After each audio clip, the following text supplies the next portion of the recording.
আমরা জরিমানা করছি এবং এই আজকের জরিমানার মাধ্যমে সকলকে সতর্ক করা হচ্ছে যে ভবিষ্যতে যেন সরকারি নির্দেশনার বাইরে গিয়ে এই ধরনের কাজ কেউ না করে। আমরা একেবারে লাস্ট মোমেন্টে একটা অভিযোগ পেলাম যে কেআরএস সিন্দাব নামক জাহাজটি তারা কাঁচা টিকিট, এই যে দেখা যাচ্ছে যে আমাদের কিউআর কোড যুক্ত যেটা টিকিট অনলাইন থেকে আসার কথা সেই টিকিটের বাইরে ওনারা ৩ জন পর্যটককে এই ধরনের টিকিট প্রোভাইড করা হয়েছে আর কি। তো সেই অভিযোগটা আমরা আমলে নেই, যেহেতু আমাদের এই ধরনের টিকিট বিক্রি করার কোনো প্রভিশন নাই।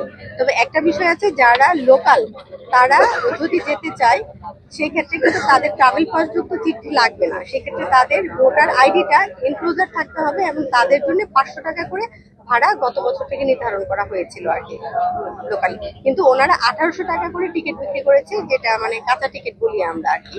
এটা ট্রাভেল পাস ছাড়া। তো এটা সুস্পষ্ট ভোক্তার সাথে কিন্তু প্রতারণা করা, পর্যটকের সাথে প্রতারণা করা, কারণ পর্যটক তো এই বিষয়গুলো বুঝবে না।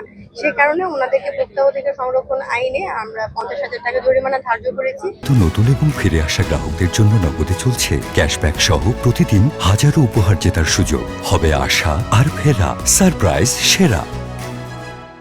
এবং যে সকল পর্যটক ওনার মানে তাদেরকে আমরা ফ্রিতে তাদের জাহাজে যাওয়ার এন্ট্রি দিয়েছি আর কি, কারণ ওনাদের জটিলতার কারণে পর্যটক ভ্রমণ যদি করতে না পারেন সেটা আমাদের পর্যটন খাতের জন্য একটা নেগেটিভ ইম্প্যাক্ট করতে পারে। সেই জন্য আমরা পর্যটন নিয়ন্ত্রণে গঠিত যে কমিটি আছে সেই কমিটির সকল সদস্য, এখানে পরিবেশ আছেন, ট্যুরিজম বোর্ড আছেন, টুরিস্ট পুলিশ ছিলেন, সকল সদস্যরা মিলেই এই সিদ্ধান্তটা নিয়েছি যে ওই ৩ জন পর্যটককে কেআরএস সিনবাদ জাহাজে ফ্রি ভ্রমণ করাবেন আর কি, এবং ওনারা একটা মুচলেখা দিবেন যে ভবিষ্যতে ওনারা এই ধরনের কাজ আর করবেন না। একই সময় তারা ৫০,০০০ টাকা জরিমানা পরিশোধ করবেন, আমাদের পর্যটন ম্যাজিস্ট্রেট এই জরিমানাটা আদায় করবেন আর কি। আমরা জরিমানা করছি এবং এই আজকের জরিমানার মাধ্যমে সকলকে সতর্ক করা হচ্ছে যে ভবিষ্যতে যেন সরকারি নির্দেশনার বাইরে গিয়ে এই ধরনের কাজ কেউ না করে। আমাদের ঠিক আসার যদি সময় হয়, তাছাড়া ঠিক লাস্ট মোমেন্টে আমাদের সার্ভারটা অফ হবে।